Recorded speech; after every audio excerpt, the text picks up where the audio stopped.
Hello, আমি ডলি। প্রতিদিনের মতন আজকেও সকাল ৭টায় আমার ঘুমটা ভেঙেছিল। উঠে ঘরের টুকটাক কাজ সেরে সোজা এসেছিলাম ছাদে। কেন বলুন তো? একটা চরম সত্যি কথা স্বীকার করার জন্য। মজা করছিলাম। এই যে গাছটাকে দেখছো, এটাকে ভালোবেসে মানে চুরি করে এনেছিলাম। ধুর, চুরি কেন হবে? এটা তো রাস্তায় পড়েছিল। প্রায় ৬ মাস ধরে দোকানে যাওয়ার পথে গাছটিকে আমি প্রতিদিনই দেখতাম। বেশ সুন্দর ফুলও হতো, ফলও হতো, অনেক গাছ ছিল ওখানে। তো একদিনকে আমি রাত্রেবেলা বৃষ্টিও হয়েছিল, একটা কাকুর সাথে প্রায় দিন আসি টোটোয় করে। সেই কাকুটা চেনাশোনা, তো কাকুকে আমি অনেক দিন ধরে ভাবছিলাম বলবো বলবো, তো একদিন সাহস করে আমি বলেছিলাম যে কাকু এই জায়গায় এই গাছটা আছে, এখান থেকে নিলে কি কেউ কিছু বলবে? কাকু বলছে না, কেউ কিছু বলবে না। তাও কাকুটা টোটো দাঁড়ি করিয়ে তারপরে গাছটা আমি তুলে এনেছিলাম।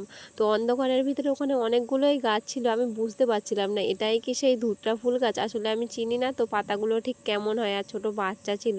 তোমরা দেখে বলো তো এটা কি সত্যি ধুতরা ফুল গাছ? আর এই যে আমাদের বাড়ির মেন সদস্য, আমাদের থেকে গুরুত্ব এনারাই বেশি পায়। সকাল হলে আমার মা আমাদের খোঁজ নেয় না, এনাদেরই খোঁজ নেয়। খাওয়ার জোগাড় আমাদের করতে লাগে না, আমার মা এনাদের খাওয়ার জোগাড় করতেই ব্যস্ত থাকে। আমাদের থেকে আমার মা গুরুত্ব এনাদেরকেই বেশি দেয়। কি আর করা যাবে, এই সব কিছু মানিয়ে গুছিয়ে নিয়েই চলছি, কিছু করার নেই। আর হ্যাঁ, আমি জানি অনেকের মনে প্রশ্ন হতে পারে যে আমি কি কাজ করি। দু একজন আমাকে কমেন্টও করেছো যে আমি কি কাজ করি। আসলে আমি এই ২-৩ বছর হচ্ছে একটা কসমেটিক্সের দোকানে কাজ করতাম, এখনও করি অবশ্য। তবে এই ১ মাস হলো তাদেরই ওষুধের ফার্মেসিতে আমি কাজ করছি। মাঝে মধ্যে এখনও আমি কসমেটিক্সের দোকানে যাই। অনেকেই হয়তো অনেক কথা ভাবেন, কিন্তু আমি মনে করি সৎ পথে খেটে খাওয়া কোনো কাজই ছোট নয়। নিজের পরিশ্রমে মাথা উঁচু করে বাঁচাটাই তো আসল জীবন, না? যাই হোক, বিকেলে দোকান থেকে দেখছিলাম রথ যাচ্ছে। সত্যি ছোটবেলায় রথের মেলায় গিয়ে সেই মাটির ঘট কেনার আনন্দটাই আলাদা ছিল।